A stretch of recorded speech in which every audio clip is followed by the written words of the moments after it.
Hello friends, कैसे हैं आप लोग। आज मैं इस वीडियो में sample paper session 2024-2025 mathematics section E हमारा कैसा होता है, केस स्टडी के क्वेश्चंस को सॉल्व किया जाएगा और ये 6 मार्क्स में पूछा जाता है। ठीक है, बहुत ही इंपॉर्टेंट सेक्शन होता है हमारे बोर्ड एग्जाम के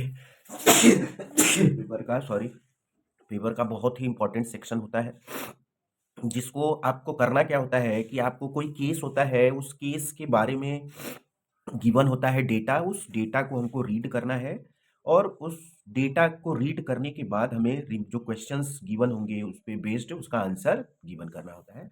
तो ये सारे जो हमारे केस स्टडी बनते हैं, जैसे क्लास 10th के सेक्शन ई में केस स्टडी है, तो क्लास 10th के ही जो टॉपिक या जो चैप्टर हमको पढ़ाया जाता है उसी से रिलेटेड केस स्टडी होता है। थोड़ा सा लेंदी होता है, आसान भी होता है, केवल हमको समझना होता है। जैसे क्वेश्चन 36 है, इसको मैं रीड कर रहा हूँ। A group of students conducted a survey to find out about the preferred mode of transportation to school among their classmates.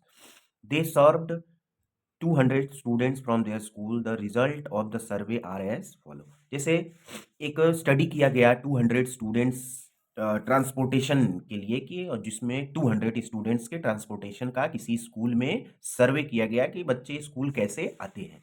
तो 120 students prefer to walk to school. अब उस 200 स्टूडेंट्स में से 120 स्टूडेंट्स कैसे आते हैं स्कूल?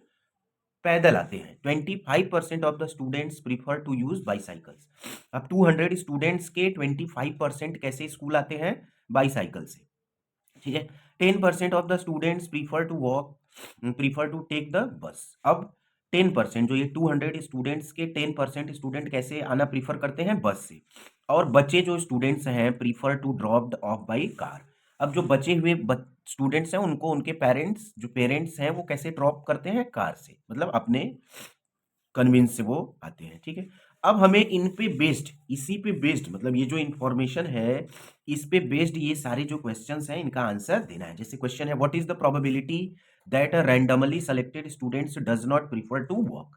मतलब इस 200 स्टूडेंट्स में से अगर हम एक स्टूडेंट्स को रैंडमली सेलेक्ट करें तो हमें प्रोबेबिलिटी बताना है कि वो स्टूडेंट्स जो है प्रीफर टू वॉक, मतलब स्कूल कैसे जाना प्रीफर करते हो? पैदल। दूसरा क्वेश्चन है, find the probability of randomly selected students who prefer to walk और यूज बाईसाइकिल। अब अगर हम ऐसे स्टूडेंट्स की प्रोबेबिलिटी बतानी है, एक रैंडमली सेलेक्टेड स्टूडेंट्स की, कि जो स्कूल जाना या तो पैदल वॉक करके प्रीफर करें या बाईसाइकिल से। ठीक है। तो और जब और होता है तो हम उन दोनों चीजों के रिजल्ट को क्या करते हैं? प्लस करते हैं। क्या करते हैं? प्लस करते हैं। ठीक है। अब थर्ड डे है, 1 डे 50%। तो इस तरीके से जो ऊपर का हमारा केस स्टडी था इस पे ही बेस्ड ये क्वेश्चंस गिवन होंगे और इनका हमको आंसर देना होगा। तो ये केस स्टडी प्रोबेबिलिटी टॉपिक पे बेस्ड है, तो हमें प्रोबेबिलिटी का ज्यादातर चीजें मैंने आपको बता ही रखा है। ठीक है। अब मैं आंसर देना स्टार्ट करता हूँ, इसलिए कि थोड़ा कॉपी हमारा भर गया है। ठीक है, मैं इधर से शुरू करता हूँ।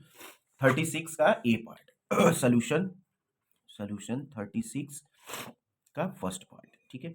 फर्स्ट पार्ट में हमको गिवन क्या क्या है, पहले हम डेटा लिख लेते हैं। ठीक है। गिवन है हमको टोटल स्टूडेंट्स टोटल स्टूडेंट्स कितने हैं? 200। कितने हैं? 200। ठीक है। अब देखो बाकी डेटा क्या था कि 120 students, number of students preferred to walk करना। कितने स्टूडेंट्स प्रीफर करते हैं? 120। कितने प्रीफर करते हैं? 120। Number of students preferred. देखो चीजों को लिख लेना चाहिए, लिखने से हमारा क्या, मैंने बता रखा है कि स्टेप मार्किंग के लिए प्रॉपर आंसर हमारा जरूरी है। Use prefer to bicycle. कितने परसेंट स्टूडेंट हैं? 25%। कितने परसेंट है? 25। तो अब हम 200 का 25% फाइंड कर लें। कितने का? 200 का 25%। तो 200 का 25% क्या होगा? 0050। तो हमारे जो 50 स्टूडेंट्स हैं वो कैसे जाना पसंद करेंगे स्कूल? बाईसाइकिल से। नंबर ऑफ स्टूडेंट्स प्रीफर्ड बस को से जाने वाले कितने परसेंट स्टूडेंट्स हैं? 10%। तो 200 का 10% कितना होगा? 20। कितना? 20। फिर क्या दे रखा है? Remaining students prefer to be dropped by car. Number of students preferred to car से रिमेनिंग। तो 120 स्टूडेंट्स पैदल वॉक करके जा रहे हैं, 50 बाईसाइकिल से, तो कितने हो गए? 170। और 20 स्टूडेंट्स जो हैं बस से जा रहे हैं, 190। और बचे कितने? 10। तो ये 10 स्टूडेंट्स जो हैं ये कैसे जाते हैं? इनको ड्रॉप किया जाता है पेरेंट्स के द्वारा, ठीक है, बाई कार। ठीक, ये हमको डेटा गिवन है। अब हमको फाइंड क्या करना है? पहले का सोल्यूशन मैं दे दूं। फाइंड करना है कि प्रोबेबिलिटी पहला क्या है? What is the probability that a randomly selected student does not prefer to walk. हमें प्रोबेबिलिटी बताना है does not prefer to walk, मतलब पैदल नहीं जाता है, बाकी चाहे जैसे भी जाए, ठीक है। तो क्या होता है? ये सैंपल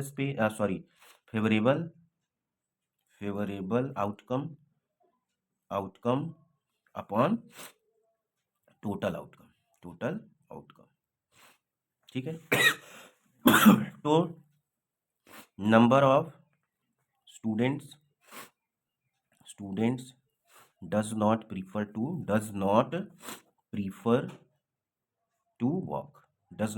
टू वॉक। ऐसे कितने स्टूडेंट हैं जो पैदल नहीं जाते हैं? तो 120 स्टूडेंट्स वॉक करके जाते हैं। टोटल स्टूडेंट्स हमारे कितने हैं? 20। तो 20 से 120 को माइनस कर दीजिए, तो ये 80 स्टूडेंट्स जो है ये वॉक करके नहीं जाते हैं। इन 80 में से कोई बाईसाइकिल से जाता है, तो कोई बस से जाता है, तो किसी को ड्रॉप किया जाता है। तो हमारा फेवर का आउटकम ये हो गया। तो P does not prefer to walk, ठीक है, प्रीफर टू वॉक। ये कितना हो जाएगा? फेवरेबल आउटकम हमारा कितना होगा? 80। ये 80 स्टूडेंट्स हैं जो कि वॉक करके स्कूल नहीं जाते, तो हमारा फेवरेबल। और टोटल आउटकम हमारा कितना होगा? 200। टोटल स्टूडेंट्स कितने हैं? 200, ठीक है, 200। 0 से 0 गया, 2 4 जा, 2 10 जा, 2 2 जा, 2 5 जा, तो ये हमारा हो गया 2/5। तो does not prefer to walk. पैदल नहीं जाने वाले स्टूडेंट्स की प्रोबेबिलिटी कितनी हुई? 2/5, ठीक है। इस तरीके से ऐसे क्वेश्चंस के हमको आंसर देने हैं। केस स्टडी टाइप के क्वेश्चन बहुत ही आसान होते हैं। जो भी केस स्टडी होगा वो हमारे जो सिलेबस के चैप्टर है उसी पे बेस्ड होगा, तो इसका आंसर हम लोग इजिली दे सकते हैं। Find the probability of randomly selected students who prefer to walk or use a bicycle. हमें उन स्टूडेंट्स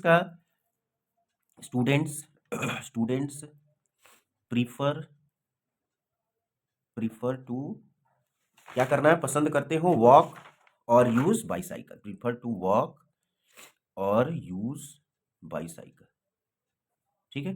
तो वॉक करने वाले कितने स्टूडेंट्स हैं? 120। कितने स्टूडेंट्स हैं? 120। और हमारे बाईसाइकिल यूज करने वाले कितने स्टूडेंट्स हैं? 50। तो ये टोटल स्टूडेंट कितने हो गए? 170। देखिए, और जब होता है प्रोबेबिलिटी में, और मींस हमको प्लस कर लेना होगा। तो इस डेटा को वॉक करने वाले स्टूडेंट प्लस बाईसाइकिल से जाने वाले स्टूडेंट्स का प्लस सम, तो ये हो गया 170। हमें प्रोबेबिलिटी बताना है स्टूडेंट्स प्रीफर टू वॉक और यूज बाईसाइकिल्स। देखो, इसके अंदर हमने लिख दिया, तो हमको इसकी प्रोबेबिलिटी बतानी है। तो क्या होगा? फेवरेबल आउटकम हमारा क्या है? तो ये ऐसे कर लेंगे, स्टूडेंट्स लिख लेंगे प्रॉपर, प्रीफर टू वॉक और यूज बाईसाइकिल, ठीक है। अपॉन में क्या हो जाएगा? अपॉन में टोटल स्टूडेंट्स। प्रोबेबिलिटी यही होता है, फेवर में जो हमारा आउटकम है, अपॉन में क्या हो जाएगा? Total outcome. तो फेवर में हमारा क्या है? 170 स्टूडेंट्स हैं, और टोटल हमारे स्टूडेंट्स कितने हैं? 200। तो ये गया, तो कितना आ गया? 17/20। तो प्रोबेबिलिटी जो होगा, पेज हमारा भर गया है। प्रोबेबिलिटी प्रीफर टू वॉक और यूज बाईसाइकिल, ये कितना हो जाएगा? 17/20, ठीक है। ये हो गया हमारा। अब ऐसे ही हमको थर्ड पार्ट का आंसर दे देना है। थर्ड पार्ट भी बहुत आसान है, देख लेते हैं क्या है हमारा थर्ड पार्ट। तो इस तरीके से इन टाइप के क्वेश्चंस का हमको आंसर देना होता है। देखिए थर्ड पार्ट, थर्ड में ए है, one day 50% off walking students decided to come by bicycle. मतलब जो ये हमारे 120 स्टूडेंट्स वॉक करके स्कूल आते हैं, उनमें से 50% क्या डिसाइड किए कि आज हमको बाईसाइकिल से जाना है। What is the probability that a randomly selected students come to school using a bicycle on that day? अब हमको इसका ए पार्ट है, थर्ड में ए बी टू है, तो ए क्या हुआ कि एक दिन ऐसा था कि जब जो वॉक करके स्टूडेंट्स जा रहे थे, उनकी नंबर क्या है वॉक करके 120, उसमें से 50% स्टूडेंट ने डिसाइड किया कि आज हम बाईसाइकिल से स्कूल जाएंगे। तो वॉकिंग स्टूडेंट्स का 50% प्लस ऑलरेडी जो बाईसाइकिल से स्कूल जा रहे हैं स्टूडेंट्स, उस दिन उतने स्टूडेंट्स जो है क्या होंगे, बाईसाइकिल से स्कूल जाएंगे। तो हम पहले टोटल स्टूडेंट्स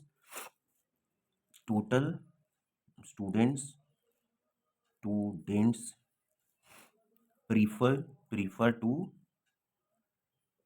यूज बाईसाइकिल, ये हम पहले फाइंड करें। कैसे फाइंड होगा, बाईसाइकल्स एट दैट डे क्या होगा, तो students prefer to use bicycle plus ये पहले से जो बाईसाइकिल स्टूडेंट यूज कर रहे हैं वो, प्लस 50% ऑफ किसका, वॉकिंग स्टूडेंट्स। यही ना होगा उस दिन कितने स्टूडेंट्स वॉक करके जाएंगे, तो जो वॉक बाईसाइकिल से जाएंगे तो वॉकिंग स्टूडेंट्स के 50% प्लस पहले से जो बाईसाइकिल से स्कूल जा रहे हैं, इन दोनों को प्लस कर देंगे तो हमें उस दिन जो है टोटल स्टूडेंट्स पता चल जाएंगे कि कितने बाईसाइकिल से स्कूल गए। ठीक है, तो students prefer to use bicycle से जाने वाले स्टूडेंट्स कितने हैं, देखिए हमने डेटा लिखा हुआ था, बाईसाइकिल से जाने वाले 50 स्टूडेंट्स हैं। पहले ये दे रखा है कि 50 स्टूडेंट्स डेली जाते हैं बाईसाइकिल से। अब हमको क्या करना है कि वॉकिंग स्टूडेंट्स का 50% उस दिन साइकिल से जाना, बाईसाइकिल से जाना जो है प्रीफर किए, तो हमारे वॉकिंग स्टूडेंट्स 120 का 50%। ठीक है, तो ये हो गया हमारा कितना, 50 और प्लस इसका 60, तो कितना हो गया 110। ये 110 जो स्टूडेंट्स हैं, total students prefer to use bicycle कितने स्टूडेंट्स हैं, 110 स्टूडेंट्स जो हैं उस दिन बाईसाइकिल से स्कूल जाना प्रीफर किए। तो प्रोबेबिलिटी फाइंड कर लेते हैं, probability students prefer to bicycle on that day, ये लिख देंगे दैट डे, उस दिन, ये कंडीशन है। तो हमारा क्या होगा, total students prefer to use bicycle upon में टोटल स्टूडेंट्स। ठीक है, ये हो गया। तो टोटल स्टूडेंट्स हमारे कितने हैं, बाईसाइकिल यूज करने वाले 110, और 110 स्टूडेंट्स उस दिन बाईसाइकिल यूज करके स्कूल गए, और टोटल हमारे स्टूडेंट 200, तो ये अपॉन में क्या हो गया 11/20। तो प्रोबेबिलिटी हमारा हुआ students prefer to use bicycle on that day. ये कितना हो जाएगा 11/20, कितना हो जाएगा 11/20। तो इस तरीके से हमें इन क्वेश्चंस के, देखिए क्वेश्चंस इजी होते हैं, केवल हमको समझ लेना होता है। कोई भी केस स्टडी का क्वेश्चन है, पहले हम उस, देखिए प्रैक्टिस होनी चाहिए, पहले से ही हम केस स्टडी के क्वेश्चंस को ज़्यादा से ज़्यादा प्रैक्टिस कर ले। जब आप प्रैक्टिस कर लोगे तब जो है आपको, अगर कोई नया भी केस स्टडी आ जाए जिसको आप पहले से नहीं किए हो तो भी आप कर ले जाओगे। ठीक है, ये बी वाला क्या है कि what is the probability that randomly selected students prefer to be dropped by car. अगर हम इस 200 स्टूडेंट्स में से उनकी प्रोबेबिलिटी बतानी है कि उन स्टूडेंट्स की कि जो ड्रॉप किए जाते हैं किससे, कार से, तो total number of students dropped by car से जाने वाले, ड्रॉप होने वाले कितने स्टूडेंट्स हैं, 10। कितने हैं, 10। टोटल स्टूडेंट्स हमारे पास कितने हैं, 200। कितने हैं, 200। ये हो गया 200। ठीक है, प्रोबेबिलिटी स्टूडेंट्स, ये लिख देना ज़रूरी है कि हम किसकी प्रोबेबिलिटी फाइंड कर रहे हैं। Probability students dropped by car, car से ड्रॉप कर होने वाले स्टूडेंट्स की प्रोबेबिलिटी। तो number of students dropped by car upon में टोटल स्टूडेंट्स। तो number of students dropped by car 10 हो गया, टोटल स्टूडेंट्स हमारे कितने हैं 200 जीरो, तो ये हो गया 1/20। कितना हो गया 1/20। तो P students dropped by car क्या हो गया 1/20। ठीक है, ये हो गया। तो हमें इस तरीके से इन क्वेश्चंस के आंसर देने हैं। तो थोड़ा सा एक क्वेश्चन और भी था, इसको मैं डिस्कस कर दे रहा हूँ। ये रफ भर गया है, इसलिए मैं इसको आगे की वीडियो में अपलोड करूँगा। ये देखिए एक प्रोबेबिलिटी का क्वेश्चन है, मैं ऐसे ही इसको डिस्कस कर दे रहा हूँ। एक राधा एक एस्पायरिंग लैंडस्केप डिजाइनर है। राधा कैसी है? लैंडस्केप डिजाइनर है। Tasked with creating a visually captivating pool design. उसने इस तरीके का एक पूल डिजाइन किया है that incorporates a unique arrangement of fountains. The challenge entails arranging the fountain in such a way that when water is thrown upward it form the shape of parabola. The graph of such parabola given below.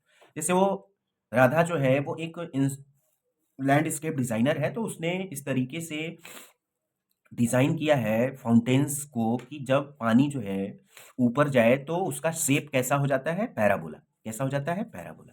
तो मैंने आपको quadratic equation में ये बताया हुआ है कि quadratic equation का जो शेप होता है वो कैसा होता है? क्वाड्रेटिक पॉलिनोमियल का पैराबोला शेप का होता है। कैसा शेप होता है? पैराबोला। ये वही शेप है जो हमारे क्वाड्रेटिक इक्वेशन का होता है, ठीक है, या क्वाड्रेटिक पॉलिनोमियल का होता है। तो ये हमारा अब क्या है? The height of each fountain road above water level is 10 centimetre. इस वाटर लेवल से इसका जो है वो हाइट कितना है? 10 सेंटीमीटर। कितना है? 10 सेंटीमीटर। तो ये दिया है कि 1 यूनिट इक्वल 1 मीटर। कहाँ पे? On Y axis. ये ग्राफ में गिवन है, मैं भूल गया लिखना। और 1 unit equal 0.5 metre on X axis.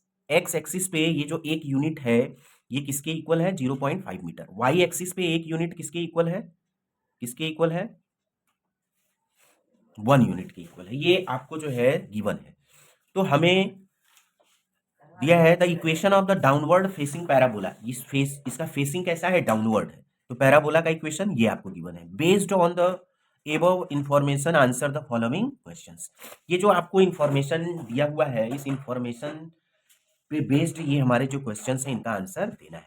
अब देखो मैंने बता रखा है कि कोई भी पॉलिनोमियल है वो एक्स एक्सिस को जितने पॉइंट पे कट करेगा उतने उसके क्या होंगे? जीरोस होंगे। उतने उसके क्या होंगे? जीरोस होंगे। तो ये पैराबोला है। ये किसका शेप होता है? पैराबोला। क्वाड्रेटिक का जो ग्राफ होता है वो शेप इन कैसा होता है? पैराबोला शेप का होता है। तो अब इस दो पॉइंट 1,0 और 4,0 पे ये पैराबोला एक्स एक्सिस को कट कर रहा है 2 पॉइंट्स पे। तो इसके कितने सोल्यूशन होंगे? 2 सोल्यूशन। और कितने जीरोस होंगे? 2 जीरोस होंगे, या हम बोल सकते हैं इसके 2 रूट्स भी होंगे। तो वो जीरोस क्या क्या होंगे? तो इस पॉइंट पे को एक पैराबोला जिस पॉइंट पे कट कर रहा है उसका कोऑर्डिनेट गिवन है, तो इसका एक्स वाला जो पार्ट होगा वही हमारा जीरोस होगा। तो ये एक्स इक्वल 1 और यहाँ इस पॉइंट का एक्स क्या है? 4। तो एक्स इक्वल 4, एक्स इक्वल 1 और एक्स इक्वल 4 इसके क्या होंगे? जीरोस होंगे। क्या होंगे? X equal 1। इसका आंसर हो गया, क्या होगा इसका आंसर? यही लिख दे रहा हूं मैं क्योंकि स्पेस नहीं है। आंसर हमारा है x equal 1 and x equal 4। ये इसके 2, इस पॉलिनोमियल के ये 2 जीरोस हो गए। Find the value of x eight which water attains maximum height. ये देखिए ये वाटर हमारा जो है, अब ये पैराबोला आपके पास है P x equal minus x square plus 5x minus 4। ठीक है, अब देखो हम इसको लिख सकते हैं माइनस एक्स स्क्वायर, इसको एक साथ कर लेते हैं, इसको लिख सकते हैं 4x प्लस एक्स। अब इनमें से माइनस कॉमन ले लेते हैं, तो यहाँ क्या बचेगा? एक्स स्क्वायर, ये भी प्लस हो जाएगा, 4 ये माइनस हो जाएगा, और इसको बाहर कर लेते हैं। माइनस हम कॉमन लिए हैं तो ये प्लस है, तो ये भी बाहर जाके क्या हो जाएगा? माइनस। ये हमारा आइडेंटिटी में कन्वर्ट होगा। किस आइडेंटिटी में? ए स्क्वायर माइनस बी स्क्वायर। ए तो ये हो जाएगा एक्स माइनस टू का होल स्क्वायर और ये हमारा माइनस एक्स। ठीक, इसी को हमने ऐसा लिख दिया। अब देखो क्या करना है हमको, find the value of x eight which water attains maximum height. देखो अब इसमें देखो मैक्सिमम हाइट यहाँ 2 और 3 के ही बीच में आ रहा है। किसके बीच में? 2 और 3 के बीच में। ग्राफ को देख के भी लग रहा है। तो ऐसे क्वेश्चन का आंसर आप कैसे दे पाओगे? इसके लिए या तो हम यहाँ ग्राफ से हमको पता चल रहा है कि 2 और 3 का जो मिड होगा, मिड होगा वही जो है इसका क्या होगा, उसी एक्स के लिए इस ग्राफ का हाइट क्या होगा? मैक्सिमम होगा। वही क्या होगा? मैक्सिमम होगा। ठीक है, तो अब हमें मैक्सिमा मिनिमा का कंसेप्ट लगा के हम इसको तो कर सकते हैं, लेकिन ये 10th में नहीं होता है, तो इसके लिए हम ये वाला कंसेप्ट नहीं यूज करेंगे। तो यहाँ पे देखिए हमें दो वैल्यू, जैसे देखिए 2 और 3 के बीच में ही ये वैल्यू आनी है, तो हम x इक्वल 2 पे इसकी वैल्यू देखेंगे, ये प्लस रहेगा, क्योंकि ये जब बाहर आएगा तो ये प्लस रहेगा। ठीक है, तो अब हम x इक्वल 2 पे देखेंगे इसकी वैल्यू, तो 2 पे ये वाला पार्ट 0 हो जाएगा, यहाँ 2 बचेगा, तो ये x इक्वल 2 पे इसकी वैल्यू क्या आएगी? 2। अगर हम x इक्वल 3 पे चेक करें वैल्यू, तो 3 में से 2 जाएगा 1, 1 का स्क्वायर 1, और यहाँ 3, 3 से 1, 1। तो 2 और 3 की वैल्यू क्या आएगी? सेम आएगी। क्या आएगी? सेम आएगी। हम ऐसे क्वेश्चन को ऐसे भी, अब हम यही चेक कर लेंगे कि ग्रेजुअली 2 और 3 के बीच में वैल्यू बढ़ रही है। देखिए ऐसे ऐसे जा रहे हैं, तो यहाँ तक बढ़ रही है वैल्यू, फिर इसके बाद क्या हो रहा है? घट रहा है। तो इसका मतलब है कि 2 और 3 के बीच में एक ऐसा पॉइंट होगा जिसपे इसका हाइट जो है वो क्या होगा? मैक्सिमम होगा। क्या होगा? मैक्सिमम होगा। तो यहां से हम बोल देंगे, चेक कर लेंगे एक दो पॉइंट्स पे। तो जब हम चेक करेंगे तो हमको x इक्वल 5/2 या 2.5 पे इसका हाइट जो है, इस पैराबोला का जो हाइट है वो हमको क्या मिलेगा? मैक्सिमम मिलेगा। क्या मिलेगा? Maximum. If h is the maximum height attain by the water stream from the water level of the pole, then find the value of h। Value of h, तो देखो वैल्यू ऑफ h फाइंड करना है, तो 2.5 पे ही इसकी value maximum है। इस पे 2.5 पे, तो 2.5 पे इसकी वैल्यू क्या आएगी वो हम कैलकुलेट कर लेंगे। यहाँ पे x इक्वल 2.5 रख के कैलकुलेट करेंगे तो हमको मिलेगा 0.5 का 0.25, और ये हमारा 2.25 यहाँ से आएगा, और वाटर लेवल से हमें देखना होगा हाइट, तो ये 1 यूनिट। ये 1 यूनिट जो है इसको हम कन्वर्ट करेंगे सेंटीमीटर में, दोनों को ऐड करेंगे तो हमको ये हाइट मिल जाएगी। At what point on X axis the height of water above X axis is 2 metre. X axis से हाइट किस एक्स के लिए 2 मीटर होगा। तो ऐसे में देखिए अभी हमने कैलकुलेट, इसको हम कैलकुलेट कर लेंगे कि ये वाली वैल्यू जो है हमारी 2 मीटर हो जाएगी। जैसे यहीं पे मैं कर दे रहा हूँ, जैसे एक्स स्क्वायर ये हमको गिवन है माइनस एक्स स्क्वायर, ये P x equal minus x square plus 5x minus 4, ये हमारा इक्वेशन है। अब किस x के लिए ये जो है 2 मीटर हो जाए, तो ये पी एक्स हमारा क्या हो जाएगा? 2 मीटर। अब हम x कैलकुलेट करेंगे तो minus x square plus 5x minus 4, ये पी एक्स ही क्या है? y है। तो हाइट जो है 2 दे दिया, तो हम x की वैल्यू कैलकुलेट करेंगे, इस पूरे को लेफ्ट में ले जाते हैं तो इनका साइन चेंज हो जाएगा। माइनस एक्स स्क्वायर है तो एक्स स्क्वायर, ये प्लस है तो माइनस हो जाएगा, ये माइनस है तो प्लस, ये ऑलरेडी प्लस है, ये जीरो। तो ये हो जाएगा हमारा x square minus 5x plus 6 equal 0। अब इसको हम फैक्टराइज करेंगे तो क्या आएगा? X square minus 3x minus 2x plus 6 equal 0। Common लेंगे, इन दोनों में से x कॉमन लेंगे तो x माइनस 3, इन दोनों में से कॉमन माइनस 2, तो x माइनस 3 इक्वल 0। तो यहां से हमको क्या मिलेगा? x माइनस 3 और x माइनस 2। इन दोनों x के लिए जब हम इस फैक्टर को 0 के इक्वल रखेंगे तो यहां से x का वैल्यू हमको क्या मिलेगा? 3, और यहां से हमें x का वैल्यू क्या मिलेगा? 2। तो इन दोनों बोथ वैल्यूज के लिए हाइट हमारा क्या होगा? हाइट क्या होगा? 2 होगा। तो यहाँ पे x की कितनी वैल्यू आएगी? 2। तो देखिए मेरे पास क्वेश्चन था, हमने क्वेश्चंस को रीड किया रीड किया, जो केस स्टडी गिवन था उस पे बेस्ड जो क्वेश्चंस हैं इनका आंसर मैंने आपके सामने दिया। चूंकि स्पेस नहीं था तो मैंने ऐसे ही ओरली इसको आपको बता के कर दिया। तो आपको प्रैक्टिस करना है, केस स्टडी टाइप के 3 क्वेश्चंस पूछे जाते हैं बोर्ड एग्जाम में। तो आप देखिए एक चीज याद रखिएगा कि जितनी चीजें आप जो है स्टडी किए रहेंगे बोर्ड एग्जाम में, उससे रिलेटेड अगर कोई चीज आएगा तभी आप उसको कर पाओगे, अदरवाइज आप नहीं कर पाओगे। हमारा ब्रेन क्रिएटिव जरूर होता है, लेकिन टाइम, जहाँ पे टाइम की बात आ जाती है, वहाँ पे आपका ब्रेन उसी चीज़ का रिस्पॉन्स कर पाएगा जिसको आप पहले से जानते हो। क्योंकि आपको 3 आवर में क्वेश्चंस का सॉल्यूश पूरे पेपर को सॉल्व करना है, तो उसके लिए आपको अपनी प्रैक्टिस पहले से ही बना के रखना होगा। हर एक एंगल से जो है आप अपने को प्रिपेयर करोगे, तो जाके आप बहुत अच्छा करोगे, no doubt. Okay guys, thank you.